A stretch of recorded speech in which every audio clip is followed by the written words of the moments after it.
वाह, ये तो बहुत अच्छी बात है। मैं आपको ये पूरी कहानी हिंदी में सबसे आसान तरीके से समझाऊंगा, जैसे कि आप एक छोटे बच्चे हैं और आपका हर कॉन्सेप्ट एकदम क्रिस्टल क्लियर हो जाएगा। हम एक भी बात नहीं छोड़ेंगे। हुमायूं और शेर खान सूरी की कहानी। यह कहानी है भारत के दो बड़े शासकों की। पहले थे मुगल सम्राट मुघल एम्परर हुमायूं और दूसरे थे शेर खान सूरी, जो बहुत ही एम्बिशियस बड़े सपने देखने वाला अफगान चीफ मुखिया था। शेर खान को ही द टाइगर किंग भी कहा जाता था, क्योंकि एक पुरानी कहानी के अनुसार उन्होंने एक बार बाघ को अकेले मार दिया था। हुमायूं की गलती और शेर खान का उदय, राइज। जब हुमायूं गुजरात में अपनी लड़ाई में व्यस्त थे, तो उन्हें अपनी असली जिम्मेदारी से ध्यान हटाकर रेवलरी, ऐशो आराम में समय बर्बाद करने की आदत थी। इसी वजह से पूरब ईस्ट में एक बहुत बड़ा डेंजर खतरा चुपचाप बढ़ रहा था। शेर खान सूरी बहुत चालाक था। जब हुमायूं दूर थे तो शेर खान ने बिहार में अपनी ताकत को कंसोलिडेटिंग मजबूत किया और फिर बड़ी तेजी से बंगाल पर कब्जा करना शुरू कर दिया। हुमायूं जब अपनी राजधानी आगरा वापस आए तो उन्हें पता चला कि शेर खान बहुत शक्तिशाली बन चुका है, लेकिन हुमायूं को हमेशा की तरह प्रतिक्रिया देने में टू स्लो टू रिएक्ट बहुत देर हो गई। हुमायूं की सबसे बड़ी दुविधा ये थी, पहले गुजरात वापस लें या पहले शेर खान को रोकें। खुतबा का बड़ा रहस्य। हुमायूं एक और वजह से भी उलझे हुए थे। शेर खान अभी भी हुमायूं के सामने वासल, जागीरदार या सेवक होने का दिखावा कर रहा था। सबसे महत्वपूर्ण बात यह थी कि शेर खान के पूरे राज्य डोमिनियंस में हर शुक्रवार की नमाज में खुतबा, यह एक खास धार्मिक भाषण होता है, अभी भी हुमायूं के नाम से ही पढ़ा जाता था।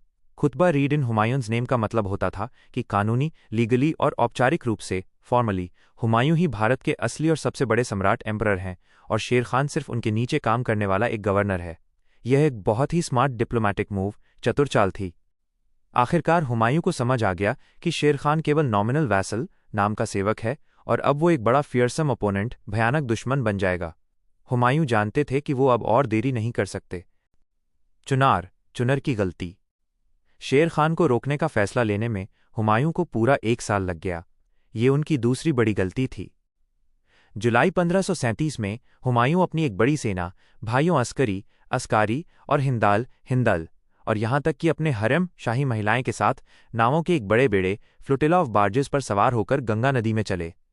ये एक स्विफ्ट प्यूनिटिव एक्शन, तेज सजा देने वाला हमला होना चाहिए था, लेकिन ये एक लेजरली बोट एक्सकर्जन, आरामदायक नाव की सैर जैसा शुरू हुआ। यह लड़ाई की यात्रा नहीं, बल्कि एक पिकनिक जैसी थी। रणनीतिक स्ट्रैटेजिक गलती। हुमायूं को 5 महीने लग गए चुनर के किले तक पहुंचने में, जो वाराणसी के पास गंगा नदी पर शेर खान का एक किला था। सबसे बड़ी रणनीतिक स्ट्रैटेजिक गलती, हुमायूं को चुनार के किले को बाईपासिंग, नजरअंदाज करके आगे बढ़ जाना कर देना चाहिए था और सीधे बंगाल में शेर खान का पीछा करना चाहिए था, मगर उन्होंने ऐसा नहीं किया। उन्होंने 3 महीने और बर्बाद किए सिर्फ चुनार के किले को जीतने में।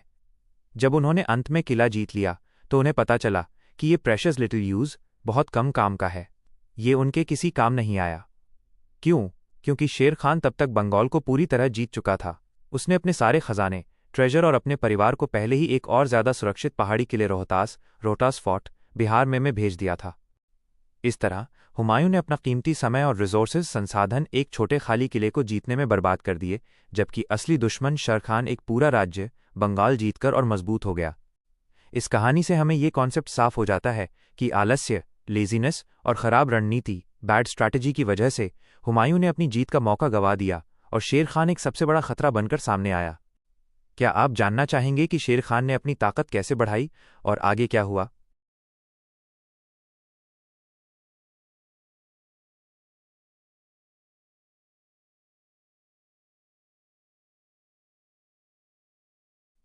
वाह, आपको शेर शाह की चालाकी बहुत पसंद आई। मैं आपको ये पूरा हिस्सा हिंदी में एकदम आसान शब्दों में समझाऊंगा, ताकि आपका कॉन्सेप्ट, विचार और भी क्रिस्टल क्लियर, शीशे जैसा साफ हो जाए। हम टेक्निकल्स वर्ड्स, तकनीकी शब्द को इंग्लिश में ही रखेंगे। रोहतास किले को चालाकी से जीतना, capturing Rohtas fort with cunning. शेर खान, जो उस समय शेर खान था, बहुत ही कनिंग, धूर्त और वाइली चतुर था। उसने बिना लड़ाई के रोहतास हिल फोर्ट, रोहतास पहाड़ी किला को जीतने के लिए एक जबरदस्त चाल चली। शेर खान ने रोहतास किले के चीफ्टेन, मुखिया राजा हरिकिशन राय से बड़ी विनम्रता, हम्बली से प्रार्थना इम्प्लोर्ड की। उसने राजा से कहा, देखिए, मैं मुघल सेना का सामना करने जा रहा हूं। अगर मैं हार गया तो मेरा सारा ट्रेजर खजाना और मेरे हरम शाही महिलाएं कहीं उन खराब अकर्स्ड मुगल्स के हाथ न लग जाएं। आप बस मेरी चीज़ों को अपने मजबूत किले में सेफ्टी सुरक्षा के लिए रखने की अनुमति दे दीजिए। राजा ने सोचा कि अगर शेर खान हारा तो ये सारा खजाना मेरा हो जाएगा। इसे ही प्रॉस्पेक्ट ऑफ ईजी गेन, आसान मुनाफे की संभावना कहते हैं। इसलिए राजा तुरंत मान गए, अग्रीड। मगर राजा को हॉरर, भयानक सदमा तब लगा जब उन्होंने देखा कि किले के अंदर जो कर्टेंड पैलेंक्विन्स, पर्दे वाली पालकी की लंबी लाइन प्रोसेशन आ रही थी, उनमें शेर खान की ग्रेशियस लेडीज, शाही महिलाएं नहीं थीं, बल्कि उसके बेस्ट एंड ब्रेवेस्ट सोल्जर्स, सबसे अच्छे और बहादुर सिपाही छिपे थे। सिपाहियों ने तुरंत बाहर निकलकर एक स्विफ्ट सरप्राइज अटैक, तेज अचानक हमला कर दिया। किले के पहरेदार ओवरवेल्म्ड, घबरा गए और हार गए। बेचारे राजा को अपनी जान बचाकर भागना पड़ा। इस तरह शेर खान ने 1 इंच जमीन खोए बिना बिना किसी नुकसान के रोहतास फोर्ट जैसा मजबूत स्ट्रेटेजिक रणनीतिक ठिकाना हासिल कर लिया। खुद को शेर शाह घोषित करना, डिक्लेयरिंग हिमसेल्फ शेर शाह। जिस समय हुमायूं बेवकूफ़ी में चुनर फोर्ट को घेरने लेइंग सीज में अपना समय बर्बाद कर रहा था, शेर खान ने 2 बड़े काम किए। 1, उसने बंगाल को पूरी तरह से जीत लिया, कंप्लीटेड द कॉन्क्वेस्ट। 2, उसने वहां का अनटोल्ड अमाउंट्स ऑफ ट्रेजर, अकूत खजाना इकट्ठा कर लिया, अमैसिंग। गौर, बंगाल की राजधानी में शेर खान और हुमायूं के बीच सुलह के लिए बातचीत, डिप्लोमैटिक कॉन्टैक्ट्स हुई, लेकिन कोई भी समझौता, सोल्यूशन एक्सेप्टेबल नहीं हो पाया। तब शेर खान ने एक बहुत बड़ा फैसला लिया, जिसे इतिहास में टू क्रॉस द रूबिकॉन नदी पार करना कहा जाता है। इसका मतलब है एक ऐसा इरिवर्सिबल डिसीजन, अटल फैसला लेना जिसके बाद पीछे हटने का कोई रास्ता ना हो और सीधी लड़ाई ही बचे। उसने ऐलान किया कि आज से उसका नाम शेर शाह होगा। खान का मतलब होता है सरदार, मुखिया, लेकिन शाह का मतलब होता है किंग, राजा या एम्परर, सम्राट। उसने साफ बता दिया कि वो अब केवल एक खान नहीं बल्कि एक किंग है, और ये हिंदुस्तान एक साथ 2 किंग्स, 2 राजाओं के लिए बहुत छोटा है। मतलब अब हुमायूं से उसकी सीधी टक्कर होगी। हुमायूं के लिए बुरी खबर, ऑमिनस प्रेसीज फॉर हुमायूं। हुमायूं को आखिरकार समझ आया कि उन्होंने चुनर में समय वेस्टिंग बर्बाद कर दिया। उसने अपने भाई हिंदल को गंगा नदी के किनारे छोड़ा ताकि वो पीछे के रास्ते की सुरक्षा, सिक्योर हिज रियर कर सके, और फिर वो बंगाल की ओर बढ़ा। शेर शाह ने हुमायूं को रोकने की कोशिश नहीं की। ये भी उसकी एक स्ट्रैटेजी, रणनीति थी। इसके बजाय शेर शाह ने अपने बेटे जलाल खान को तेलियागढ़ी दर्रे पर एक छोटी सेना, रियर गार्ड के साथ छोड़ दिया। जलाल खान का काम केवल इतना था कि वो मुगल सेना के आगे बढ़ने को स्लो डाउन, धीमा कर दे। शेर शाह ने अपनी बड़ी सेना, main body of his army, और बंगाल का लूटा हुआ सारा खजाना, कैप्चर ट्रेजर, सुरक्षित रोहतास फोर्ट में वापस पहुंचा दिया। जलाल खान ने अपना काम बहुत अच्छे से किया। उसने मुगलों को कंसिडरेबली, काफ़ी हद तक धीमा कर दिया। और इससे भी बड़ी बात, पीछे हटने से पहले उसने हुमायूं की आगे चल रही सेना, एडवांस गार्ड को एक ह्यूमिलिएटिंग डिफीट, शर्मनाक हार दी। ये हार हुमायूं के लिए एक ऑमिनस प्रेसेज, बुरा संकेत थी। यह बता रहा था कि आगे आने वाली लड़ाई में मुगलों के लिए बहुत बुरा समय आने वाला है। सारांश, समरी। शेर खान की हर चाल, चुनार खाली करना, रोहतास जीतना, शेर शाह बनना, तेलियागढ़ी में रोकना, एक मास्टर स्ट्रोक थी, जबकि हुमायूं की हर चाल, चुनार पर समय बर्बाद करना, देर से निकलना, एक स्ट्रेटेजिक ब्लंडर, रणनीतिक भूल थी। अब आप पूरी तरह से तैयार हैं अगले कदम के लिए। क्या आप जानना चाहेंगे कि तेलियागढ़ी के बाद शेर शाह और हुमायूं के बीच कौन सी निर्णायक, डिसाइसिव लड़ाइयां हुईं?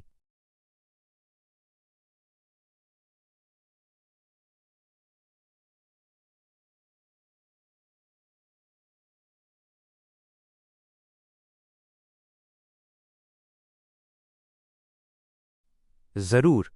अब हम इस पूरी कहानी को हिंदी में सबसे आसान तरीके से समझेंगे, जैसे कि आप एक छोटे बच्चे हैं और मैं आपको सबसे अच्छे से सब कुछ समझा रहा हूं। हम किसी भी डिटेल को नहीं छोड़ेंगे और आपका कॉन्सेप्ट एकदम क्रिस्टल क्लियर हो जाएगा। बंगाल से वापस आते हुए हुमायूं का घेराव, Humayun bottled up on the way back. यह कहानी है शेर शाह की अगली शानदार स्ट्रैटेजी, रणनीति की, और हुमायूं की सबसे बड़ी गलती की जो उसने गौड़ में की। गौड़ में हुमायूं का ऐशो आराम, हुमायूंस इंडल्जेंस इन गौर। हुमायूं जब गौर पहुंचा तो उसने देखा कि शहर वीरान, डेसोलेट है, और शेरशाह सारा खजाना, ट्रेजर लूटकर प्लंडर्ड ले गया है। मगर इतनी मुश्किल से पहुंचने के बाद भी हुमायूं ने लड़ने के बजाय आराम करने का फैसला किया। उसने सोचा, मैंने दुश्मन को भगा दिया, अब सेलिब्रेट, जश्न मनाना चाहिए। उसने बंगाल को पैराडाइज, स्वर्ग जैसा माना और शहर का नाम बदलकर जन्नताबाद रख दिया। फिर वो शाही हरम में खुद को बंद करके every kind of indulgence and luxury, हर तरह के ऐशो आराम में डूब गया। उसने अपने कीमती प्रेशस टाइम समय के 9 मोर मंथ्स 9 और महीने यूं ही वेस्टिंग बर्बाद कर दिए। ये हुमायूं की सबसे बड़ी हिस्टोरिकल मिस्टेक, ऐतिहासिक गलती थी। शेर शाह का जाल, शर शाह's ट्रैप। जब हुमायूं जन्नताबाद में आराम कर रहा था, तब शेर शाह ने अपना काम शुरू कर दिया। उसने हुमायूं के राज्य में कब्जा करना शुरू कर दिया। बिहार और प्राचीन शहर वाराणसी उसके हाथ में आ गए। इससे भी ज्यादा, उसने हुमायूं के प्रमुख शहर जौनपुर और चुनार को भी घेर लिया। Laid siege to. इसे एडिंग इंसल्ट टू इंजरी, जले पर नमक छिड़कना कहते हैं। जब तक हुमायूं को इस बारे में पता चला, तब तक बहुत देर हो चुकी थी। Too late. शेर शाह के सैनिकों ने बिहार और बेंगल के बीच के सारे रास्ते पासेस बंद कर दिए थे। हुमायूं की सेना के लिए अब सप्लाई, राशन पानी और कम्युनिकेशन खबरें का रास्ता पूरी तरह कट गया। Cutting of his lines. Humayun अपनी सेना के साथ दूर बंगाल में बॉटल में बंद होकर रह गया, यानी वो पूरी तरह फंस गया। भाइयों का खुला विश्वासघात, open treason by brothers. Humayun बाहर दुश्मन से फंसा हुआ था और उसके अपने सगे भाइयों ने भी उसे धोखा दिया। हिंदाल की बगावत, हिंदाल्स रिबेलियन। हुमायूं के छोटे भाई हिंदाल को उसकी पीठ की सुरक्षा, कवर हुमायूंस रियर के लिए छोड़ा गया था, लेकिन वो फ्लड बैक भागकर आगरा आ गया। आगरा पहुंचकर उसने शाही महल, इंपीरियल पैलेस पर कब्जा कर लिया और खुद को सम्राट मान लिया। हुमायूं ने अपने प्रिय और आदरणीय धर्मगुरु शेख बहलुल को हिंदाल को समझाने, टू रीजन विथ हिम, भेजा। लेकिन हिंदल ने ट्रीजन, राजद्रोह का आरोप लगाकर उस बूढ़े आदमी को एग्जीक्यूटेड मौत की सजा दे दी। ये बहुत भयानक काम था।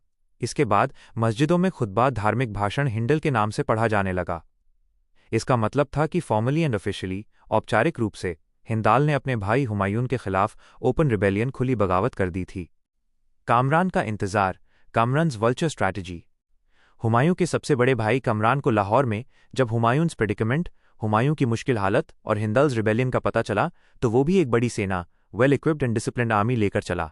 उसका दिखावा ऑस्टेंसिबली तो ये था कि वो मुगलों की पोजीशन, स्थिति को मजबूत करने आया है, लेकिन इन रियलिटी, असलियत में, वो अपना फ्यूचर, भविष्य सुरक्षित करने आया था। कमरान हिंदल से ज्यादा श्रूडर, चालाक था। उसने तुरंत दिल्ली पर कब्जा किया ताकि हिंदल वहां एम्परर न बन पाए। उसने हिंदल को डरा धमकाकर, वेल्ड थ्रेट्स, उसकी रिबेलियन खत्म करवाई और खुद दिल्ली आगरा में जम गया। Made himself at home. अब दोनों भाइयों ने मिलकर Humayun's urgent requests for help, Humayun की मदद के लिए तुरंत भेजे गए संदेशों को अनसुना कर दिया, turning a blind I and a deaf ear. Historians कहते हैं कि वे दोनों भाई एक मरते हुए जानवर के ऊपर पेड़ पर बैठे वल्चर्स, गिद्धों की तरह थे, जो इंतजार कर रहे थे कि कब हुमायूं का अंत हो और वे उसके साम्राज्य को आपस में बांट लें। हुमायूं की वापसी, जन्नत से नर्क की ओर, Humayun's journey from paradise to hell. जब हुमायूं ने हिंदल की ट्रीजन के बारे में सुना, तो उसे अपनी डेस्परेट सिचुएशन, निराशाजनक स्थिति का एहसास हुआ। उसने बंगाल में 5000 सैनिकों के साथ एक ऑफिसर को छोड़कर आगरा के लिए लंबी यात्रा शुरू की। अब बंगाल की हरियाली उसे पैराडाइज के बजाय हेल नर्क लग रही थी, क्योंकि हीट एंड ह्यूमिडिटी, गर्मी और नमी ने उसके थके हुए, वियरी सैनिकों और जानवरों को बहुत बीमार कर दिया था, taking that toll. Concept summary.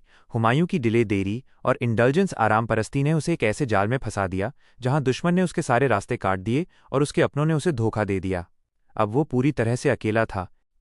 अब हुमायूं अपनी थकी हुई सेना के साथ आगरा लौट रहा है और शेरशाह रास्ते में उसका इंतजार कर रहा है।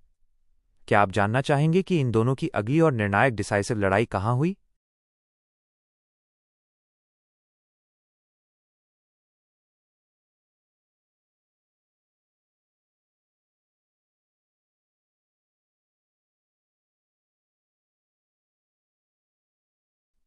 वाह, आप इतिहास के सबसे एक्साइटिंग, रोमांचक मोड़ को समझने के लिए तैयार हैं। मैं आपको बैटल ऑफ चौसा की लड़ाई का पूरा डिटेल हिंदी में सबसे आसान शब्दों में समझाऊंगा, जैसे कि आप एक छोटे बच्चे हैं। हम देखेंगे कि शेर शाह ने कैसे अपनी कनिंग चालाकी से हुमायूं को पूरी तरह से फंसा लिया। हुमायूं की धीमी वापसी का सफर, Humayun slow journey back. Humayun जब गौड़ से वापस आ रहे थे, तो वे बहुत थके हुए थे और धीरे धीरे कदम बढ़ा रहे थे, प्लॉडिंग। शेर शाह बहुत फुर्तीला, एजाइल था। जैसे ही उसे पता चला कि मुगल सेना पीछे हट रही है, रिट्रीट, उसने तुरंत जौनपुर का घेराव, सीज हटा दिया और अपनी तेज सेना लेकर गंगा नदी पार करके दक्षिणी बिहार में आ गया। उसकी योजना थी कि वो हुमायूं की भारी और धीमी चलने वाली, कम्बरसम सेना के साथ हाइड एंड सीक गेम, लुका छिपी खेलेगा और उन्हें परेशान करेगा। हुमायूं ने शेर शाह की चाल बेट को अनदेखा किया और पटना और सोन नदी पार करते हुए आगे बढ़ता रहा।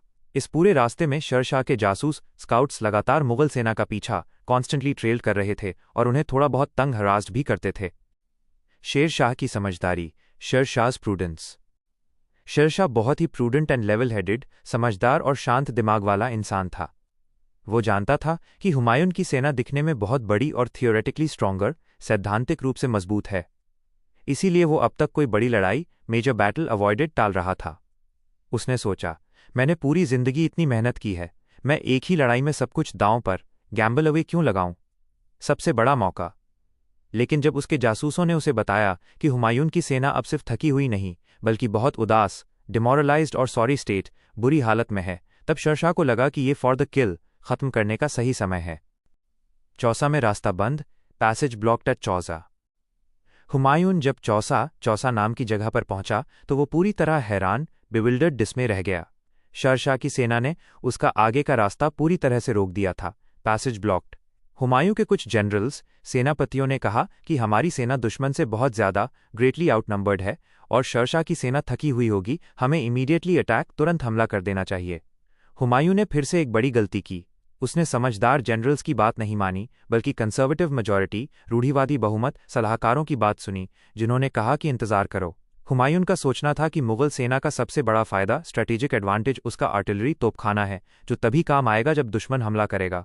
उसने सोचा कि वो अपने पिता बाबर की तरह मजबूत खाइयों, एंट्रेंच्ड पोजीशन में रहकर दुश्मन का इंतजार करेगा, लेकिन शेरशाह इतना बेवकूफ़ नहीं था कि वो खुद हमला करे। 3 महीने की निष्क्रियता, 3 months ऑफ इनएक्टिविटी। 3 महीने तक दोनों सेनाएं आमने सामने खड़ी रहीं। वे सिर्फ अपनी सुरक्षा, डिफेंसेस ही मजबूत करते रहे और छोटी मोटी झड़पें, स्कर्मिशेस होती रहीं। इस दौरान शेरशाह की डेडिकेशन, समर्पण देखने लायक थी। जब हुमायूं का दूत, एमिसरी, मुल्ला मोहम्मद बारगिज उससे मिलने गया, तो उसने देखा कि शेरशाह खुद कड़ी धूप में स्पेड इन हैंड, हाथ में फावड़ा लिए, अपने सैनिकों के साथ मिलकर फोर्टिफिकेशंस, किलेबंदी खोद रहा है। ये दिखाता है कि वो कितना मेहनती और सच्चा नेता था। बातचीत, पार्ले में चालाकी। शेरशाह ने दूत से कहा, जाओ, अपने एम्परर, सम्राट को मेरा ये संदेश दो। He wants war, his troops do not, and I don't want war, but my troops do. ये कहकर उसने मुगल सेना के मन में शक पैदा करने की कोशिश की। झूठी संधि का जाल, the trap of the false truce. अंत में एक ट्रूस, अस्थायी समझौता हुआ। हुमायूं ने शेरशाह को माफ कर दिया, पार्डन ट्रांसग्रेशंस। शर्तें ऐसी थी कि सब कुछ वापस पहले जैसा हो जाएगा। शेरशाह वसल, सेवक बनकर बिहार और बेंगल पर राज करेगा और खुतबा, शाही भाषण हुमायूं के नाम पर पढ़ा जाएगा। हुमायूं इस समझौते से बिल्कुल भी खुश नहीं था, क्योंकि इतनी मेहनत के बाद भी उसे कुछ खास नहीं मिला, मीगर आउटकम। इसलिए हुमायूं ने अपनी ईगो, अहंकार को शांत करने के लिए एक और सिंबॉलिक ग्रेटिफिकेशन, प्रतीकात्मक संतुष्टि मांगी। शेरशाह की सेना ऑस्टेंसिबल सबमिशन, दिखावटी समर्पण करते हुए पीछे हट जाएगी जब मुगल सेना आगे बढ़ेगी। इसके लिए तारीख तय हुई, 25 जून 1539। वास्तविकता ये थी, शेरशाह बहुत स्मार्ट था। उसने ये समझौता हुमायूं को सिर्फ रिलैक्स, आराम करवाने और उसे धोखा देने के लिए किया था, ताकि मुगल सेना अनप्रिपेयर्ड, तैयार नहीं रहे। शेरशाह कभी भी पीछे हटने वाला नहीं था। क्या आप जानना चाहेंगे कि 25 जून 1539 की उस सुबह शेरशाह ने हुमायूं के साथ क्या किया?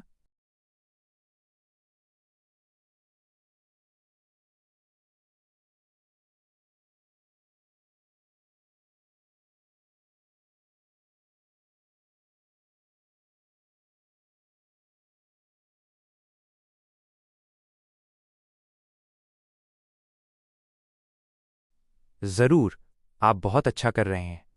अब हम इस कहानी के सबसे ड्रामेटिक और डिसाइसिव, निर्णायक मोड़ को हिंदी में एकदम आसान शब्दों में समझेंगे, जैसे कि आप एक छोटे बच्चे हैं। हम बैटल ऑफ चौसा की पूरी स्टोरी, कहानी और उसके आफ्टरमैथ परिणाम को विस्तार से समझेंगे। चौसा का घातक खेल, the deadly game of Chausa. यह वो हिस्सा है जहां शेरशाह ने हुमायूं को उसकी चिल्डिश नाइवेते, बचकाना भोलापन के कारण बुरी तरह फंसा लिया। हुमायूं ने जिद की, इंसिस्ट किया कि शेरशाह की सेना को उसके सामने रिट्रीट, पीछे हटना होगा। ये एक चाइल्डिश ग्रेटिफिकेशन, बचकाना संतुष्टि थी। हिस्टोरियन गैस्कॉइन, इतिहासकार गैस्कॉइन ने भी इसे टिपिकल, सामान्य बताया है। शेरशाह इक्वली टिपिकल, उतना ही सामान्य था कि उसने शराट ढोंग नाटक में भाग लेने के लिए हाँ कर दी, लेकिन उसका असली इरादा इसे अपने एडवांटेज, फायदे के लिए इस्तेमाल करना था। शेरशाह मीकली विथड्रू, विनम्रता से कुछ किलोमीटर पीछे हटा, लेकिन ये एक चाल थी। मिडल ऑफ द नाइट, आधी रात में, वो चुपचाप, स्टेल्थली वापस आ गया। उसने देखा कि मुघल कैंप, मुगल छावनी गहरी नींद में, साउंड स्लीप है और बेयरली गार्डेड नाम मात्र की सुरक्षा है, जैसा कि उसे उम्मीद थी। शेरशाह ने उस पर ऐसे हमला किया जैसे a cobra on a rat's nest, चूहों के घोंसले पर एक कोबरा। ये एक भयानक सरप्राइज अटैक, अचानक हमला था। चौसा का नरसंहार, द मैसेकर ऑफ चौसा। ये लड़ाई नहीं थी, ये सिर्फ एक तरफा हमला था। इसीलिए इसे बैटल ऑफ चौसा के बजाय मैसेकर ऑफ चौसा, चौसा का नरसंहार कहना ज़्यादा सही है, क्योंकि मुगल सेना ने बहुत कम लड़ाई, वेरी लिटिल फाइटिंग लड़ी। रिजल्ट वॉज डेविस्टेटिंग, नतीजा भयानक था। जो सैनिक शुरुआती नरसंहार, इनिशियल मैसेकर से बचे, उन्हें गंगा नदी की ओर धकेल दिया गया, जहां उनमें से ज़्यादातर मिजरेबली ड्राउंड, दुखद रूप से डूबकर मर गए। हुमायून खुद भी डूबने से नैरोली एस्केप्ड, बाल बाल बचे। वो बीच धार, मिड स्ट्रीम में घोड़े से गिर गए थे। किस्मत से निज़ाम नाम के एक वाटर बेरर, भिश्ती यानी पानी भरने वाला ने उन्हें हवा भरी हुई चमड़े की मशक, इन्फ्लेटेड लेदर वाटर बैग दी और उन्हें तैरकर नदी पार करने में मदद की। हुमायून ने अपनी सेंटिमेंटल नाइवेते, भावनात्मक भोलापन दिखाते हुए उस भिश्ती से वादा किया कि जब वे दिल्ली वापस लौटेंगे तो वो उसे इंपीरियल थ्रोन, शाही सिंहासन पर बिठाएगा। हुमायून के लिए ये इवन मोर टिपिकल था कि बाद में उन्होंने सच में अपना वादा निभाने की जिद की, insisted on keeping his promise. भयानक नुकसान, द हॉरिबल लॉस। ये हुमायून के लिए एक हॉरिबल डिजास्टर, भयानक विपत्ति थी। मिलिट्री पॉइंट ऑफ व्यू, सैन्य दृष्टिकोण से, हुमायूं ने अपने 8,000 से ज्यादा बेस्टमैन, सर्वश्रेष्ठ सैनिक और अपने सारे हैवी वेपन्स, भारी हथियार, तोपखाना खो दिए। मैग्नीट्यूड ऑफ द कैटेक्लिज्म, विनाश की भयानकता को दिखाने वाली बात यह थी कि इंपीरियल हरम, शाही हरम की कई महिलाएं और ह पे छोटे ऊ की मात्रा, म पे आ की मात्रा या अन की एक छोटी बेटी भी नदी में पेरिश, डूबकर मर गई थीं। ये बहुत ही डिस्ट्रेसिंग, दुखद था। सुल्तान उल आदिल, न्यायप्रिय शासक, Sultan ul Adil the just ruler. Sher Shah ने जीत के बाद एक नोबल एंड डिग्निफाइड विक्टर, नेक और सम्मानित विजेता की तरह व्यवहार किया। इंपीरियल टेंटेड कैंप, शाही तंबू वाली छावनी में घुसकर, जहां मुगल अफसरों के परिवार डर से अपनी किस्मत का इंतजार कर रहे थे, शेरशाह ने सबसे पहले दुर्बार टेंट, दरबार के तंबू में, ग्रेटफुल प्रेयर, आभार की प्रार्थना में, प्रोस्ट्रेटेड हिमसेल्फ, दंडवत प्रणाम किया। उसने तुरंत आदेश दिया कि मुगल महिलाओं और बच्चों को सेफ्टी, सुरक्षा के साथ रोहतास किले में ले जाया जाए। वहां उनके साथ एवरी कर्टेसी, पूरा सम्मान का व्यवहार किया गया और बाद में उन्हें आगरा में हुमायूं के पास एस्कॉर्टेड बैक, सुरक्षित वापस भेज दिया गया। ये उसका बहुत ही डिग्निफाइड व्यवहार था। शेरशाह का राज्याभिषेक, शेरशाह's कोरोनेशन। शेरशाह हमेशा कॉशियस एंड मेथोडिकल, सतर्क और व्यवस्थित था। उसने तुरंत हुमायूं का पीछा आगरा तक नहीं किया। इसके बजाय वो बंगाल वापस चला गया, वहां बचे हुए मुगल गवर्नर, मुगल राज्यपाल को भगाया और solemnly ascended the royal throne, गंभीरता से शाही सिंहासन पर बैठा। उसने एक नया रॉयल टाइटल, शाही उपाधि धारण किया, जो उसके पूरे शासन की थीम, विषय वस्तु बन गई, सुल्तान उल अदिल। सुल्तान उल अदिल का मतलब होता है द जस्ट रूलर, न्यायी शासक। ये एक एम्बिशियस प्रॉमिस, महत्वाकांक्षी वादा था और शेरशाह ने इसे निभाने के लिए एवरी एफर्ट, हर संभव प्रयास करने का संकल्प लिया। हुमायूं अपनी जान बचाकर आगरा पहुंच गए हैं, जहां उनके भाई कामरान और हिंडल पहले से ही मौजूद हैं। अब शेरशाह एक राजा है। क्या आप जानना चाहेंगे कि इन दोनों के बीच अंतिम और डिसाइसिव बैटल, निर्णायक लड़ाई कहाँ हुई, जिसने हुमायूं को हिंदुस्तान छोड़ने पर मजबूर कर दिया?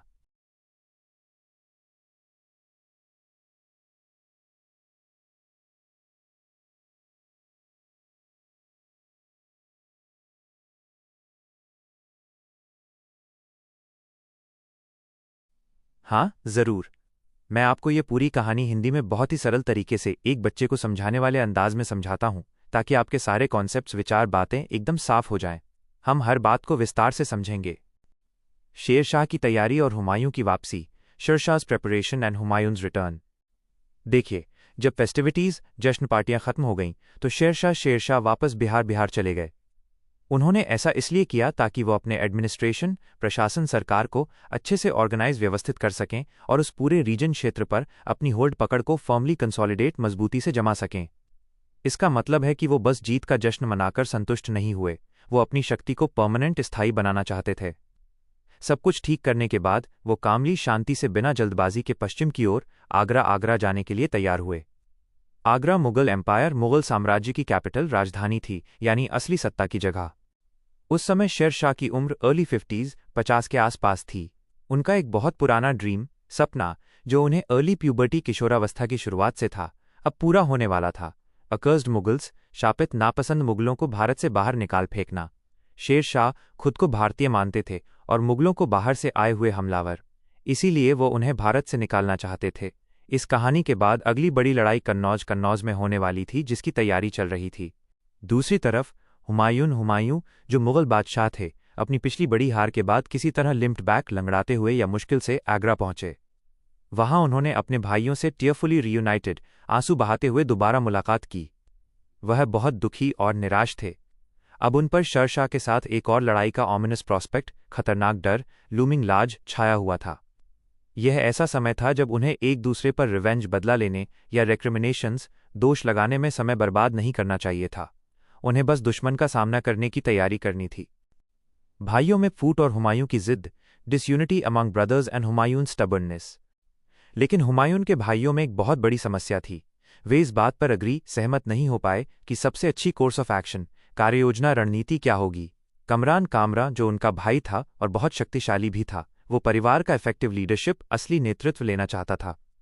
उसने अपनी वेल इक्विप्ड, अच्छी तरह से तैयार 12,000 हॉर्समैन, घुड़सवार सैनिकों की सेना काबुल से लाकर शेरशाह से लड़ने की ऑफर पेशकश की। मगर हुमायूं ने कैटेगोरिकली रिफ्यूज्ड, साफ मना कर दिया। उन्होंने जिद की कि एक बहुत बड़ी सेना केवल हिज पर्सनल लीडरशिप, उनके अपने निजी नेतृत्व में ही बननी चाहिए।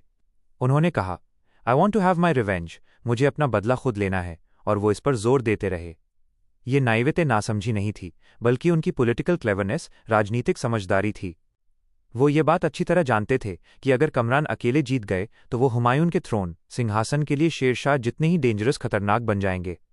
वो नहीं चाहते थे कि कोई और इतना शक्तिशाली हो जाए कि उन्हें ही चुनौती देने लगे। अजीब वादा और हुमायूं की बदनामी, the strange promise and Humayun's tarnished reputation. इसी टेंस एटमॉस्फेयर, तनाव भरे माहौल में हुमायूं ने अचानक एक अजीब काम किया। उन्होंने निज़ाम नाम के एक वाटर बैरर, पानी भरने वाले से किया हुआ वादा पूरा करने पर जोर दिया, जिसने उन्हें चौसा की लड़ाई में डूबने से बचाया था। हुमायूं ने ये काम ग्रैटिट्यूड, आभार, धन्यवाद से ज़्यादा सुपरस्टिशन, अंधविश्वास के कारण किया। शायद उन्हें लगा कि ऐसा करने से उन्हें अच्छी लक, किस्मत मिलेगी। सोचिए, उस बेचारे आम आदमी को सॉलमली सीटेड, गंभीरता से बैठाया गया, ऑन द थ्रोन, सिंहासन ऑफ द वर्ल्ड पर, और उसे अपने ऑगस्ट इंपीरियल ऑर्डर्स, शाही फरमान आदेश जारी करने के लिए कहा गया। ये कितना एम्बैरेसिंग स्पेक्टिकल, शर्मनाक तमाशा था। कुछ इतिहास की सोर्सेज, किताबों जरियों में है कि ये सिर्फ 2 फुल आवर्स, पूरे 2 घंटे तक चला। लेकिन हुमायूं की बहन गुलबदन, जो इस बात को ग्रजिंगली अफर्म्स, नाखुशी से मानती हैं, उन्होंने लिखा कि for as much as 2 days, कम से कम 2 दिनों तक, एम्परर बादशाह ने दैट मीनियल, उस मामूली नौकर को रॉयल पावर, शाही ताकत दे दी थी। अच्छी बात यह थी कि उस पानी भरने वाले आदमी ने समझदारी दिखाई और किसी भी इंपॉर्टेंट, जरूरी आदमी के इंटरेस्ट्स, फायदे के खिलाफ कोई ऑर्डर्स, आदेश नहीं दिया। इसलिए no real harm was done, कोई असली नुकसान नहीं हुआ। लेकिन इस घटना ने हुमायूं की पहले से ही मच टार्निश्ड रेप्यूटेशन, बहुत ज़्यादा खराब हो चुकी इज्जत को रिस्टोर, वापस लाने में कोई मदद नहीं की। वो एक राजा और आर्मी लीडर, सेनापति के तौर पर अपनी इज्जत खोते जा रहे थे। इसलिए हम कमरान को जरा भी दोष नहीं दे सकते जब वो इंडिग्नेंटली स्नैपिंग, गुस्से से झल्लाते हुए पूछता है, at a time when Sher Khan is near, is this a matter for your majesty to be concern with? जब शेर खान इतना पास है तो क्या ये ऐसी बात है जिस पर आपका ध्यान होना चाहिए? कामरा का अलग होना, कामरान सेपरेशन। अगले 7 मंथ्स, 7 महीनों तक यह एटमॉस्फेयर, माहौल और भी ज्यादा टेंस, तनावपूर्ण होता गया। दोनों बड़े भाई लगातार बिकरिंग, बहस झगड़ा करते रहे अबाउट द अप्रोप्रिएट स्ट्रैटेजी, सही रणनीति के बारे में। हुमायूं जोर देते रहे कि कमरान के हॉर्समैन को उनकी लार्जर इंपीरियल आर्मी, बड़ी शाही सेना में इंटीग्रेटेड शामिल किया जाए, और कमरान लगातार एक्सक्यूजेस, बहाने ढूंढते रहे कि वो कंप्लाई बात को माने क्यों नहीं कर सकते। कमरान ने बहाना बनाया कि आगरास क्लाइमेट, आगरा का मौसम उन्हें सूट नहीं कर रहा है। उन्होंने प्लीडेड, विनती की जोर दिया कि वह अपने सैनिकों को वापस काबुल ले जाना चाहते हैं, to secure the Mughal home base, मुगलों के मुख्य ठिकाने को सुरक्षित करने के लिए।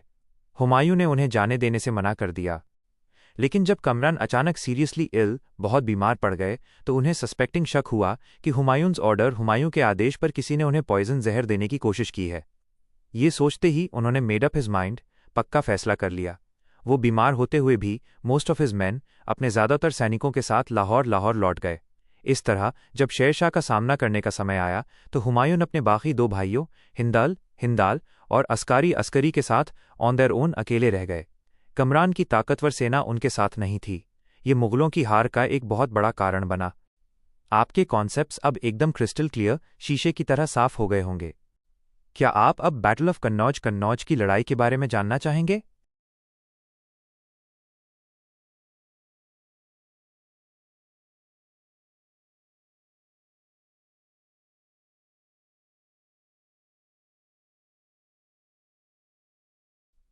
आपकी मांग के अनुसार मैंने इस ऐतिहासिक घटना का सरलतम हिंदी में अनुवाद और विस्तृत व्याख्या एक्सप्लेनेशन कर दी है, जिसमें तकनीकी शब्द टेक्निकल वर्ड्स केवल इंग्लिश में रखे गए हैं, ताकि आपके कॉन्सेप्ट्स अवधारणाएं पूरी तरह से स्पष्ट हो जाएं। कन्नौज की लड़ाई, बैटल ऑफ कन्नौज की कहानी, हुमायूं की हार। शेर शाह का आक्रमण और शुरुआती जीत।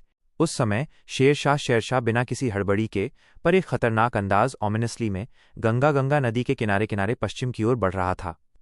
उसके जासूसों स्पाइज ने उसे बताया कि मुगल कैंप के अंदर झगड़े और तनाव टेंशन्स चल रहे हैं, जिससे शेरशाह का हौसला एम्बोल्डेंड बढ़ गया। एक बार उसने अपनी पूरी करियर में पहली और आखिरी बार जोखिम रेकलेस लिया। उसने अपने सबसे छोटे बेटे क्यूट्यूब खान को सैनिकों की एक एडवांस गार्ड अग्रिम टुकड़ी के साथ मुगल इलाके के बीच से मैलवा की तरफ भेज दिया। लेकिन हुमायूं के एक जनरल कासिम हुसैन सुल्तान उज़्बेक के नेतृत्व में मुगल सेना ने कल्पी, जो दक्षिणी उत्तर प्रदेश में है, में इस अफगान डिटैचमेंट को बुरी तरह से हरा दिया, साउंडली डिफीटेड। इस बैटल लड़ाई में कुतुब खान मारा गया, स्लेन, और उसका कटा हुआ सिर, सीवर्ड हेड, कई अन्य सैनिकों के सिरों के साथ आगरा भेजा गया। ये एक भयानक ग्रूसम ट्रॉफी थी। जीत के बाद भी मुगलों का मनोबल टूटा।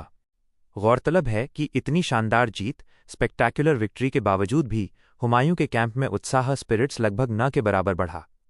इसके पीछे दो मुख्य कारण थे। एक, दुश्मन का डर।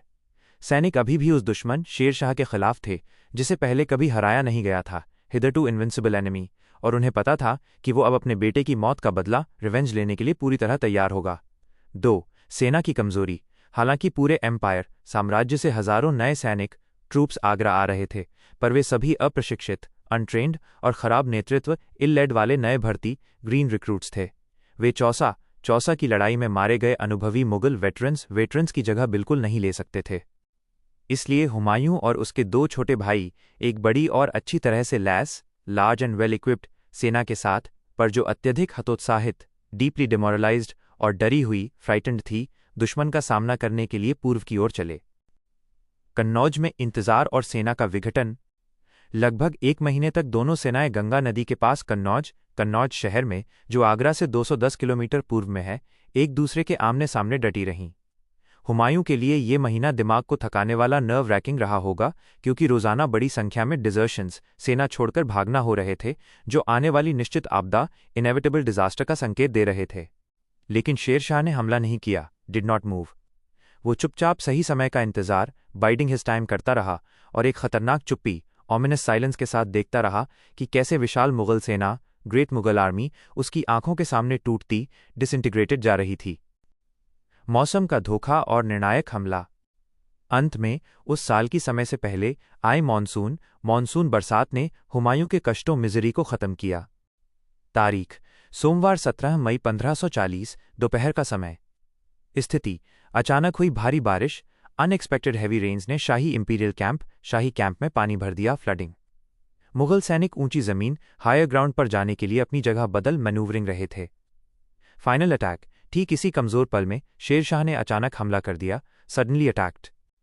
बाबर के चचेरे भाई हैदर मिर्जा दोगलात, जो उस घटना के चश्मदीद गवाह, विटनेस द इवेंट्स थे, ने कहा कि ये लड़ाई बैटल बहुत कम थी। दाहिनी ओर शेर खान युद्ध की स्ट्रैटेजी, रणनीति में आगे बढ़ा, लेकिन एक तीर चलाए जाने से पहले ही हुमायूं के कैंप फॉलोअर्स, शिविर अनुयायी सेवादल, हवा में उड़ने वाले भूसे, चाफ बिफोर द विंड की तरह भाग गए, और सेना की लाइन रेखा को तोड़कर वे सभी सेंटर केंद्र की ओर भागे। जब सेंटर इस तरह अव्यवस्थित डिसऑर्डर हो गया, तो दाहिनी ओर से भागे हुए सभी लोग उस पर और दबाव बनाने लगे। इस तरह दुश्मन के एक तीर चलाने से पहले ही पूरी सेना बिखर गई और हार गई, स्कैटर्ड एंड डिफीटेड। मैंने चागटाई आर्मी की संख्या 40,000 पुरुषों की सहायकों को छोड़कर आंकी थी। वे 10,000 पुरुषों के सामने भाग खड़े हुए। इस बैटलफील्ड युद्ध का मैदान में जहां न तो कोई दोस्त और न ही कोई दुश्मन घायल हुआ, शेर खान ने जीत हासिल की और चगताई हार गए। एक गन बंदूक भी नहीं चली, और रात चैरियट्स गार्डन भी बेकार यूजलेस रहे। बच्चों के लिए सरल व्याख्या, सिंपल एक्सप्लेनेशन फॉर किड्स। इसे एक खेल की तरह समझो जहां हुमायूं की टीम और शेरशाह की टीम लड़ रही थी। एक छोटा मैच, काल्पी। शेरशाह ने पहले अपने बेटे को आगे भेजा। हुमायूं के एक जनरल ने उस छोटे टीम लीडर को हरा दिया और उसकी जीत की ट्रॉफी भेजी। 2 डर का माहौल। पर हुमायूं की टीम खुश नहीं हुई क्योंकि वे जानते थे कि शेरशाह बहुत खतरनाक खिलाड़ी है और अब वो गुस्से में होगा। हुमायूं ने बहुत सारे नए खिलाड़ी, ग्रीन रिक्रूट्स तो बुलाए, पर वे डरपोक थे और अच्छे से प्रशिक्षित नहीं थे। 3 सामने खड़े रहना, कन्नौज। दोनों टीमें 1 महीने तक आमने सामने खड़ी रहीं। हुमायूं की टीम के खिलाड़ी रोज चुपचाप भाग रहे थे, डिजर्शंस। शेरशाह ने देखा और इंतजार किया। 4 बारिश और पैनिक। फिर गलत समय पर तेज बारिश, मॉनसून आ गई। हुमायूं की टीम अपनी जगह बदलने लगी। 5 गेम ओवर। शेरशाह ने मौका देखा और दौड़कर हमला कर दिया। पर जानते हो क्या हुआ? हुमायूं की सेना के पीछे खड़े लोग, कैंप फॉलोअर्स, डर कर भागे। वे भागे और बीच की लाइन में घुस गए, जिससे पूरी सेना में भगदड़, पैनिक डिसऑर्डर मच गई। 6 बिना लड़े हार। एक भी तीर चलाने से पहले 40,000 की बड़ी टीम डर के मारे भाग गई। इसलिए इसे सच में लड़ाई नहीं बल्कि भगदड़, स्टैम्पीड कहा गया, और शेरशाह ने बिना किसी नुकसान के जीत हासिल कर ली। इस प्रकार कन्नौज की लड़ाई में हुमायूं की हार उसकी सेना के गहरे मनोबल की कमी, डीपली डिमोरलाइज्ड, और बरसात के कारण आई अव्यवस्था, डिसऑर्डर के कारण हुई। अब क्या आप जानना चाहेंगे कि कन्नौज की लड़ाई के बाद हुमायूं के साथ क्या हुआ और शेरशाह दिल्ली का सुल्तान कैसे बना?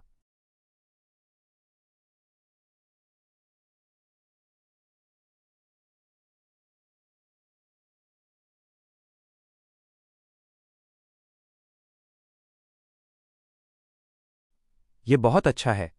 मैं आपकी पूरी एक्सप्लेनेशन, व्याख्या को हिंदी में समझाऊंगा, जैसे मैं किसी छोटे बच्चे को कहानी सुना रहा हूं। हम सभी बातों को बहुत ही सरल हिंदी में सीखेंगे ताकि आपके कॉन्सेप्ट्स, अवधारणाएं एकदम साफ हो जाएं। हमारा पाठ मुगल बादशाह हुमायूं और अफगान सरदार शेरशाह सूरी के बीच हुए एक बहुत बड़े युद्ध के बारे में है, जिसे कन्नौज का युद्ध, बैटल ऑफ कन्नौज कहते हैं। गंगा नदी में तबाही, the disaster at the river. एक बार फिर जो सैनिक कत्लेआम, मैसेकर से बच गए थे, उन्होंने अफगानों के भयानक हमले, अफगान ऑनस्लॉट से भागने के लिए गंगा नदी में छलांग लगा दी। एक बार फिर का मतलब है कि इससे पहले भी चौसा की लड़ाई, बैटल ऑफ चौसा में ऐसा हो चुका था। सैनिकों ने अपनी जान बचाने की डेस्परेट अटेम्प्ट, पूरी कोशिश की, लेकिन नदी का बहाव बहुत तेज और घूमता हुआ, स्वेलिंग वाटर्स था। हजारों सैनिक उस पानी में डूबकर मर गए, पेरिश। एक लेखक थे, अबुल फाजल। उन्होंने इस दुखद घटना को बहुत ही सुंदर, फ्लावरी लैंग्वेज, काव्यात्मक भाषा में लिखा। उन्होंने कहा कि वे निराशा के भंवर, वर्लपूल ऑफ डिसअपॉइंटमेंट में डूब गए और अपने जीवन की नावों, वेसल्स ऑफ देयर लाइव्स को विनाश के तूफानी पानी, बॉइस्ट्रस वाटर्स ऑफ एनाहिलेशन को सौंप दिया। इसका सीधा मतलब है कि सैनिक भागते भागते नदी में कूदे, लेकिन बच नहीं पाए और डूब गए। हुमायूं का भागना, हुमायूंस एस्केप। खुशकिस्मती से हुमायूं नदी के पार जाने में कामयाब रहा। पिछली बार चौसा में वो मुश्किल से बचा था, पर इस बार वो एक बूढ़े हाथी की पीठ पर बैठकर पिछली बार से थोड़ा ज्यादा आराम से नदी पार कर गया। जब वो दूसरी तरफ पहुंचा तो वो बहुत दुखी, अपसेट और इतना थक चुका था, एग्जॉस्टेड, कि उसमें नदी के ऊंचे और फिसलन भरे किनारे पर चढ़ने की ताकत नहीं थी। तब उसके वफादार सैनिकों ने अपनी पगड़ियों, टर्बन्स को आपस में बांधकर एक रस्सी बनाई और बादशाह को खींचकर ऊपर लाए और उनकी जान बचाई। एक साधारण भगोड़े की तरह, एज अ सिंपल फ्यूजिटिव। पूरी तरह से घबराकर, इन अटर पैनिक, हुमायूं आगरा की ओर भागा। उस समय उसकी हालत कैसी थी? वो नंगे सिर, बैरहेडेड, नंगे पैर, बैरफुट, और कीचड़ से सना हुआ, मड स्टेन था। वो एक फ्यूजिटिव, भगोड़ा था, यानी जान बचाकर भागने वाला इंसान। वो एक कमजोर, लंगड़े टट्टू, क्रिपल्ड पैकहॉर्स पर बैठकर भागा। जरा सोचिए, कुछ ही घंटे पहले उसके पास 40,000 लोहे के कवच पहने घुड़सवारों, आयरन क्लैड हॉर्समैन की एक बहुत बड़ी और लगभग अजेय, सीमिंगली इनविंसिबल सेना थी। उसके पास सेंट्रल एशियन माउंट्स, मध्य एशियाई घोड़े, 21 बड़ी तोपें, हैवी कैनन्स, 700 छोटी तोपें, स्विवल गन्स, और 5,000 बंदूकें, मस्केट्स थीं। यानी उसके पास उस समय के सबसे बेहतरीन गन पाउडर वेपन्स, बारूद वाले हथियार थे। और अब उसे रास्ते में केवल गांव वालों, मियर विलेजर्स के एक समूह की छेड़छाड़, हरसिंग और अपमान, अफरंट सहना पड़ा। ये उसकी हार का सबसे बड़ा सबूत था। पूरे राज्य में अफरा तफरी, केओस एवरीवेयर। हुमायूं आगरा में 1 मिनट भी नहीं रुका, बस उसने अपना परिवार और खजाना, ट्रेजर लिया, और तेज बारिश, पोरिंग मानसून रेंज में दिल्ली, दिल्ली और फिर लाहौर की ओर भागना शुरू कर दिया। चारों तरफ पूरी तरह से अफरा तफरी, टोटल केओस मची हुई थी। हुमायूं के वफादार नौकर जौहर ने अपने संस्मरणों पर्सनल मेमोइर्स में लिखा है कि उस समय कोई किसी की मदद नहीं कर रहा था। न बेटा पिता पर ध्यान दे रहा था, न पिता बेटे पर। हर आदमी अपनी कीमती चीजें, वैल्यूएबल्स छिपाकर, बस अपनी जान बचाकर भागने की कोशिश कर रहा था। यानी हर तरफ बस भगदड़ और स्वार्थ था। शेरशाह का शांत कब्जा, शेरशाह's काम ऑक्यूपेशन। जब मुगलों को यह पता चला कि शेरशाह उनके पीछे हॉट परस्यूट तेजी से पीछा नहीं कर रहा है, बल्कि बहुत ही शांति से अपनी नई जीत पर कब्जा, calmly taking possession of his new conquest कर रहा है, तब जाकर थोड़ी सी शांति, सेम्बलेंस ऑफ ऑर्डर लौटी। हुमायूं ने दिल्ली में कुछ दिन रुककर जो कुछ भी कीमती सामान वो जल्दी से इकट्ठा स्क्रेप टुगेदर कर सकता था, उसे लिया और फिर लाहौर भाग गया। शेरशाह बहुत ही शांत और व्यवस्थित ऑर्डरली तरीके से एक एक शहर करके अपने नए क्षेत्रों डोमिनियंस पर कब्जा करता रहा। जून 1540 के बीच में वो दिल्ली में दाखिल हुआ। वहां की मुख्य मस्जिद में उसके नाम का खुतबा माइनस शुक्रवार की नमाज से पहले का उपदेश पढ़ा गया।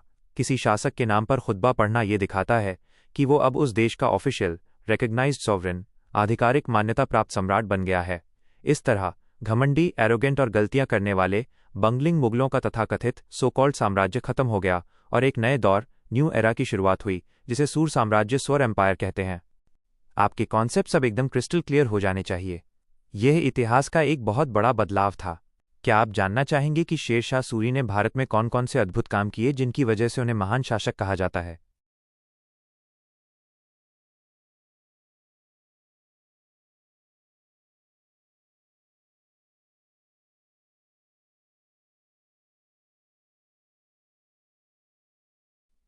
हाँ, मैं आपकी दी गई पूरी ऐतिहासिक जानकारी को सबसे सरल हिंदी में अनुवाद कर सकता हूं और आपको एक छोटे बच्चे की तरह समझा सकता हूं, जिससे आपके सारे कॉन्सेप्ट्स, सिद्धांत एकदम साफ, क्रिस्टल क्लियर हो जाएंगे। मैं आपकी दी गई हर बात को कवर करूंगा और टेक्निकल वर्ड्स, तकनीकी शब्द को केवल इंग्लिश में ही रखूंगा।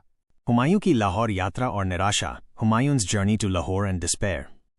AC2 हेल लाहौर, अधिनियम 2 नर्क लाहौर।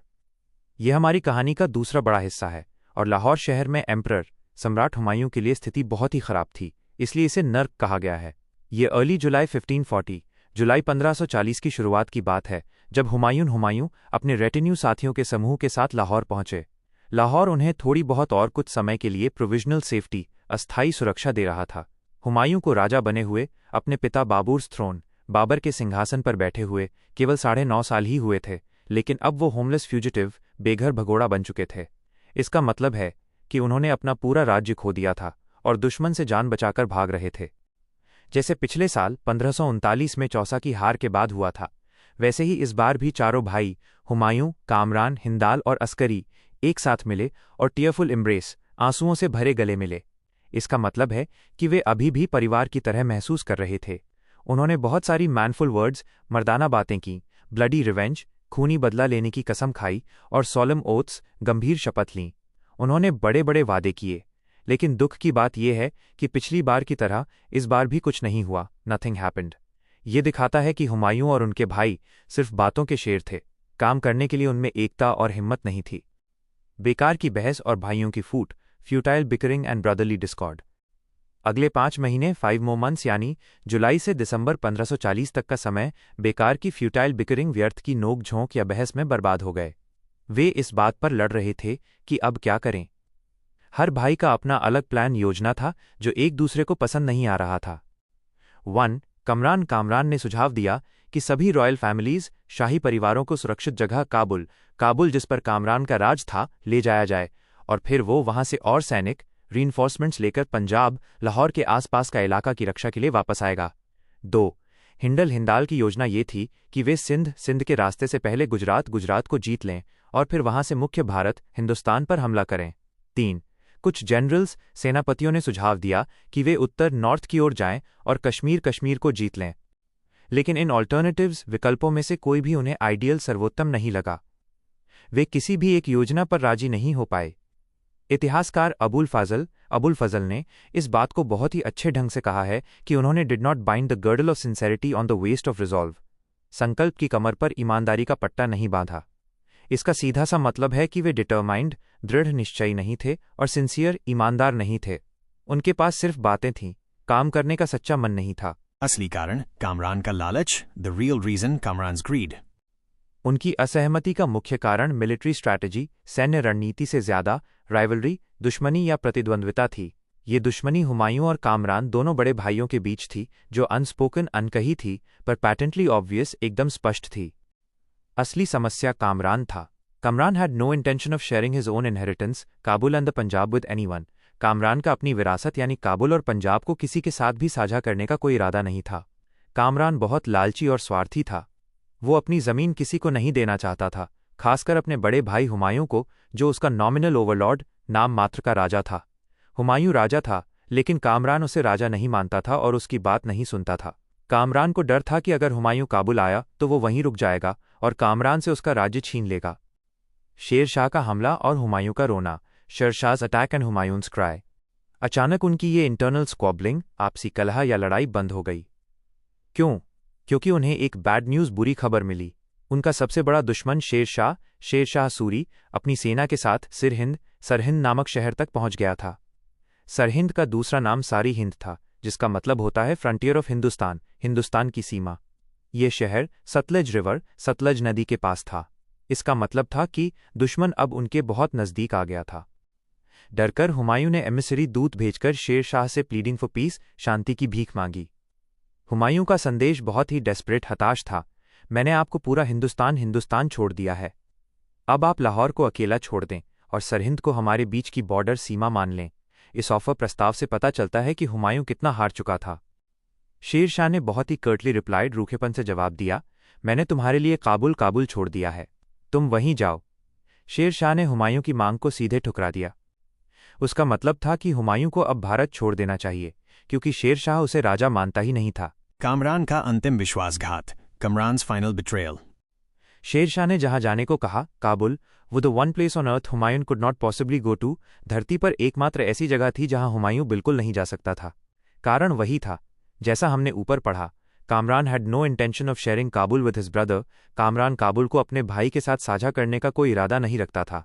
हुमायूं को उसके दुश्मन ने नहीं, बल्कि उसके अपने भाई ने बेघर कर दिया था। हुमायूं बहुत परेशान हो गया। वो लाहौर के महल में कई दिनों तक घूमता रहा, अपने हाथों को ringing his hands in despair, निराशा में मलता रहा। इतिहासकार जौहर ने लिखा है कि Humayun not knowing what to do और वेयर टू गो, नहीं जानता था कि क्या करना है या कहाँ जाना है। वो पूरी तरह से हताश था। इस सब के बाद कामरान ने एक और घिनौना काम किया, जो ऐड इंसल्ट टू इंजरी, जले पर नमक छिड़कने जैसा था। कामरान ने चुपके से सीक्रेटली अपना एक दरबारी शेरशाह के पास भेजा और offering his support in return for the Punjab के बदले में अपना समर्थन देने की पेशकश की। इसका मतलब था कि कामरान ने अपने भाई हुमायूं के खिलाफ अपने दुश्मन शेरशाह से हाथ मिलाने की कोशिश की। लेकिन Sher Shah was neither impressed nor interested. Sher Shah न तो प्रभावित हुआ और न ही उसे इसमें कोई दिलचस्पी थी।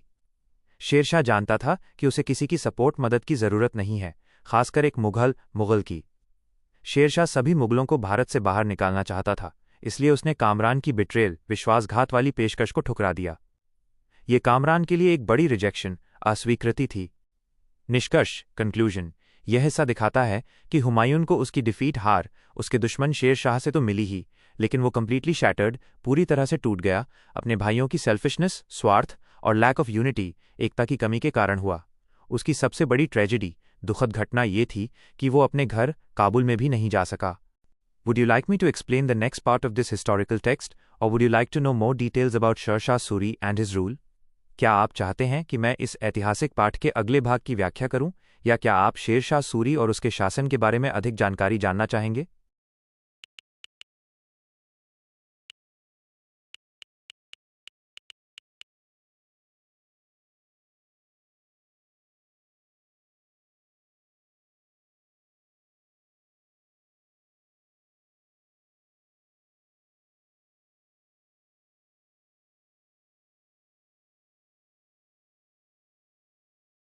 यह शानदार है।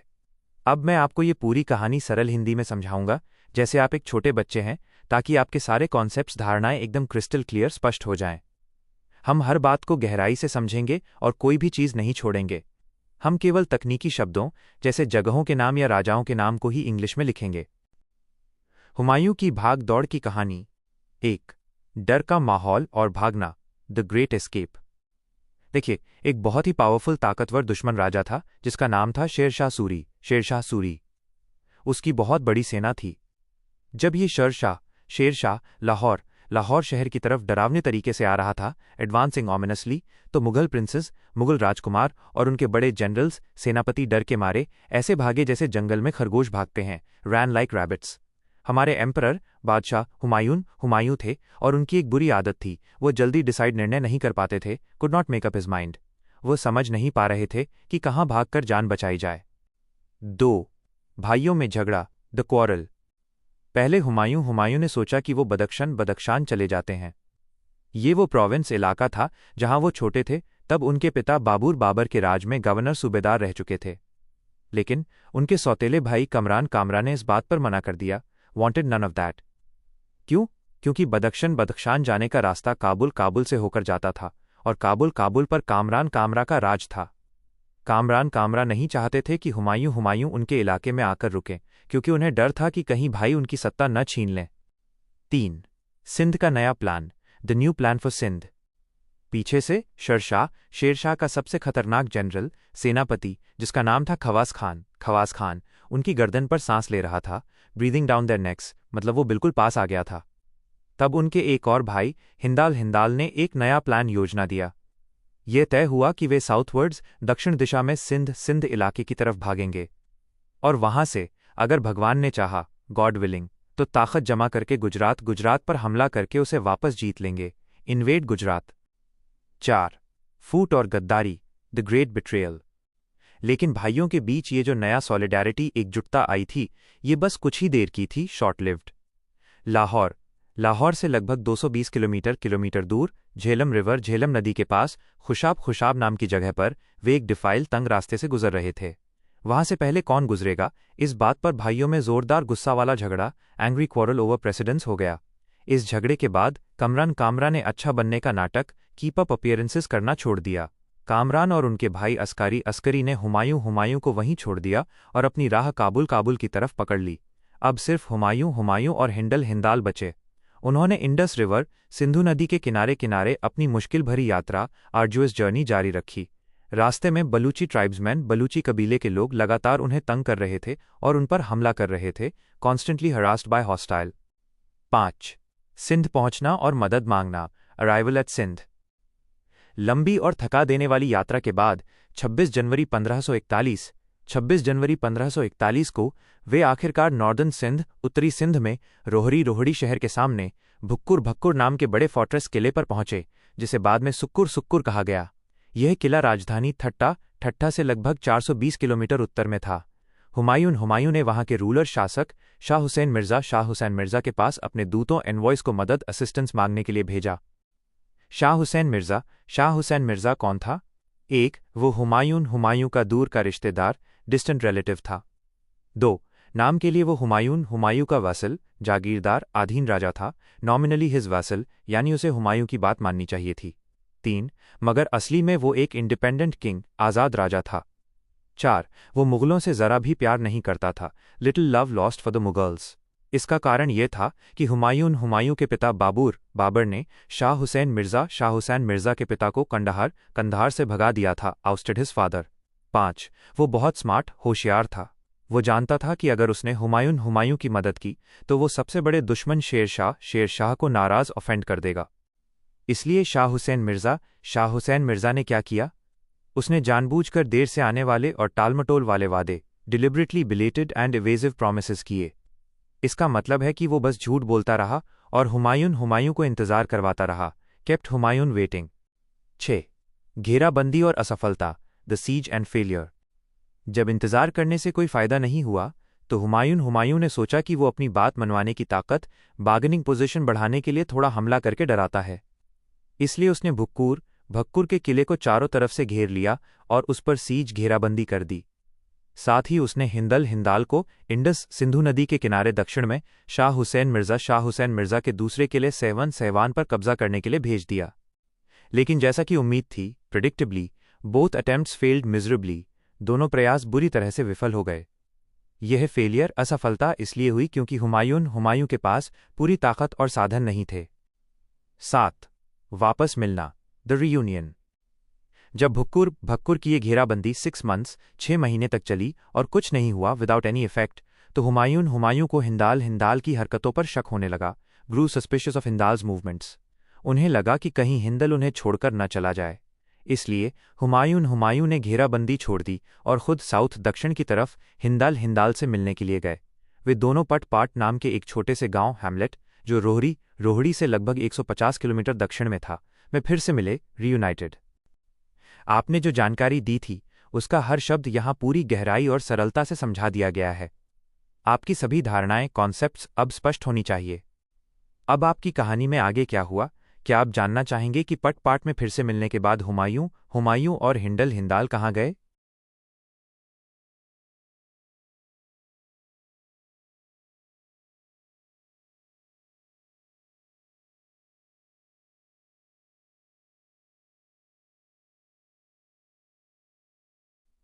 वाह, ये एक शानदार चुनौती है। मैं आपकी पिछली पूरी एक्सप्लेनेशन व्याख्या को हिंदी में और भी सरल तरीके से समझाता हूँ, जैसे आप एक छोटे बच्चे हैं, ताकि आपके कॉन्सेप्ट्स, अवधारणाएं बिल्कुल क्रिस्टल क्लियर स्पष्ट हो जाएं। यहाँ पर आपकी पूरी एक्सप्लेनेशन की सरल हिंदी में ट्रांसलेशन, अनुवाद और इनडेप्थ गहन जानकारी दी गई है। हुमायूं का सफ़र और प्रेम कहानी, Humayun's journey and love story. Sindh में हुमायूं की असफलता, हुमायूंस फेलियर इन सिंध। हमारी कहानी के मुख्य हीरो हैं एम्परर सम्राट हुमायूं। ये वो समय था जब हुमायूं अपनी गद्दी, सिंहासन हार चुके थे और उन्हें भागना पड़ रहा था। सो फार अब तक हुमायूं जहां भी गए उनका काम नहीं बना। वो जिस जगह पर सोजर्न, अस्थायी रूप से रुके हुए थे, उस जगह का नाम है सिंध, जो आज के पाकिस्तान और भारत का एक इलाका है। अटर फेलियर, पूरी तरह से असफल का मतलब है कि सिंध में उनका रुकना कोई सफलता दिलाने की बजाय एक बहुत बड़ी और पूरी फेलियर, विफलता साबित हुआ। आसान शब्दों में, उनका समय बहुत बुरा कट रहा था। हमीदा बानो बेगम से मुलाकात, मीटिंग हमीदा बनू बेगम। लेकिन फिर कहानी में एक मोड़ आया। यह अटर फेलियर, पूरी विफलता अब बदलने वाली थी। हुमायूं की मुलाकात एक लड़की से हुई, जो आगे चलकर उनकी सबसे प्रीएमिनेंट स्पाउस, सबसे खास पत्नी बनी। उनका नाम था हमीदा बानो बेगम। वह बहुत प्यारी थीं। उनके पिता का नाम शेख अली अकबर था। यह जान लीजिए कि शेख अली अकबर एक पर्शियन शिया स्कॉलर, ईरान के शिया विद्वान थे, यानी बहुत पढ़े लिखे और ज्ञानी व्यक्ति थे। वो हुमायूं के छोटे भाई हिंदाल के टीचर एंड एडवाइज़र, शिक्षक और सलाहकार भी थे। 40 दिन का इनकार और हुमायूं का गुस्सा, 40 days of refusal and Humayun's anger. जैसे ही हुमायूं ने हमीदा को देखा, उन्होंने तुरंत तय कर लिया कि वो उनसे शादी करेंगे। लेकिन ये फीलिंग, भावना, नॉट म्यूचुअल, आपसी नहीं थी। यानी हमीदा को हुमायूं से शादी नहीं करनी थी। यह बहुत आश्चर्य की बात है कि वो केवल 14 एट द टाइम, उस समय केवल 14 साल की थीं, लेकिन वह स्टबर्नली रिफ्यूज्ड, हठपूर्वक मजबूती से इनकार करती रहीं और पूरे 40 days 40 दिनों तक मना करती रहीं। उनके माता पिता बहुत एम्बैरेस्ड, शर्मिंदा थे और बार बार इंसिस्टेंस जोर डाल रहे थे, पर हमीदा नहीं मानी। वाई क्यों नहीं मानी? रिलक्टेंस, अनिच्छा के 2 मुख्य कारण थे। 1. पॉसिबिलिटी 1, हुमायूं उनसे मोर देन ट्वाइस हर एज, उम्र में 2 गुने से ज्यादा थे। वो एक राजा तो थे, लेकिन अभी बहुत पॉम्पस, अहंकारी या आडंबरपूर्ण दिखते थे, पर साथ ही डेस्टिट्यूट, निराश्रित या गरीब भी थे। उनके पास राजपाट नहीं था। गैस्कोइन नाम के इतिहासकार ने कहा कि वो उस समय मच ऑफ अ कैच, शादी के लिए कोई अच्छी पसंद नहीं लग रहे होंगे। 2. पॉसिबिलिटी 2, एक और बड़ा कारण ये था कि शायद हमीदा हुमायूं के भाई हिंदाल से इन लव, प्यार करती थीं। हुमायूं के इन एमरस प्लान्स, प्यार भरी योजनाओं के कारण दोनों भाइयों में एंग्री ब्रेकअप, गुस्से में अलगाव हो गया। हिंदाल को इतना गुस्सा आया कि वो स्पाइटफुली, गुस्से और द्वेष के साथ कंधार की तरफ चले गए, पर अंत में हुमायूं जीत गए। हमीदा ने अपने परिवार के लगातार प्रेशर दबाव के कारण गेविन हार मान ली और शादी के लिए हाँ कह दिया। शादी और बुरे दिन, wedding and bad days. Humayun astrology, ज्योतिष में विश्वास करते थे, इसलिए उन्होंने खुद एस्ट्रोलेब, एक पुराना उपकरण जो सितारों को देखकर समय बताता था, का उपयोग किया। जैसा कि उनकी बहन गुलबदन ने एडमायरिंगली पुटिट, प्रशंसा करते हुए कहा, उन्होंने शादी के लिए मोस्ट प्रोपिशियस आवर, सबसे शुभ समय की कैलकुलेट गणना की। वो शुभ समय था high Noon on Monday the 21 of August 1541, सोमवार 21 अगस्त 1541, दोपहर 12 बजे। मगर यह ऑस्पिशियस, शुभ समय होने के बावजूद good times did not last, अच्छे दिन ज्यादा नहीं चले। अगले 2 साल हुमायूं के जीवन के डार्केस्ट, सबसे काले या बुरे साल थे। सिंध के स्थानीय शासक शाह हुसैन मिर्ज़ा ने हुमायूं को कॉन्स्टेंटली हरास्ड, लगातार परेशान और तंग किया, क्योंकि वो अपने अनइनवाइटेड विजिटर, बिन बुलाए मेहमान से फेडअप, तंग आ चुके थे। हुमायूं अब राजा कम, बल्कि एक वल्गर बैंडिट, मामूली लुटेरे की तरह हो गए थे। उन्हें जो मिलता उसी से गुजारा करते थे। Hunger had become a grim daily reality, भूख एक गंभीर और दुखद रोज की सच्चाई बन गई थी। वफादारों का भाग जाना, डिजर्शन ऑफ लॉयलिस्ट्स। उनकी स्थिति अटली होपलेस, पूरी तरह से निराशाजनक थी। जब सैनिकों को लगा कि अब कोई उम्मीद नहीं बची, तो वे डिजर्टेड हिम इन ड्रोव्स, उन्हें बड़ी संख्या में छोड़कर भागने लगे। यहां तक कि उनके लॉयल वेटरन्स, वफादार पुराने सिपाही भी उनका साथ छोड़ने लगे। अबुल फजल नाम के एक और इतिहासकार ने फ्लावरी लैंग्वेज, सजावटी भाषा में लिखा, जो छोटे लोग थे वे तो भागे ही, पर जो बड़े बड़े आदमी थे, जिनके नोशंस ऑफ रेक्टिट्यूड, ईमानदारी के विचार चले गए थे, उनके भी कदम अपनी जगह से स्लाइड फिसल गए।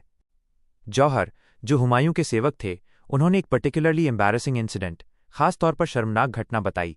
हुमायूं के 2 बहुत बड़े सेनापति, मुनीम खान और तर्दी बेग, घोड़े पर बैठकर भागने लगे। हुमायूं उनके पीछे भागे और बहुत मुश्किल से उन्हें परसुएड मनाने में कामयाब हो पाए। सोचिए, एक राजा को अपने ही सेनापतियों को रोकने के लिए उनके पीछे भागना पड़ा। ये उनके लिए बहुत ह्यूमिलिएटिंग, अपमानजनक था। आपके सारे कॉन्सेप्ट्स अब क्रिस्टल क्लियर होने चाहिए। यह कहानी हुमायूं के जीवन के सबसे मुश्किल समय को दिखाती है, जहां उन्होंने एक तरफ अपनी सबसे खास पत्नी को पाया, वहीं दूसरी तरफ सब कुछ खोने के कगार पर थे। अब आप इस कहानी को पूरी गहराई से समझते हैं। क्या आप जानना चाहेंगे कि हुमायूं ने सिंध छोड़ने के बाद क्या किया?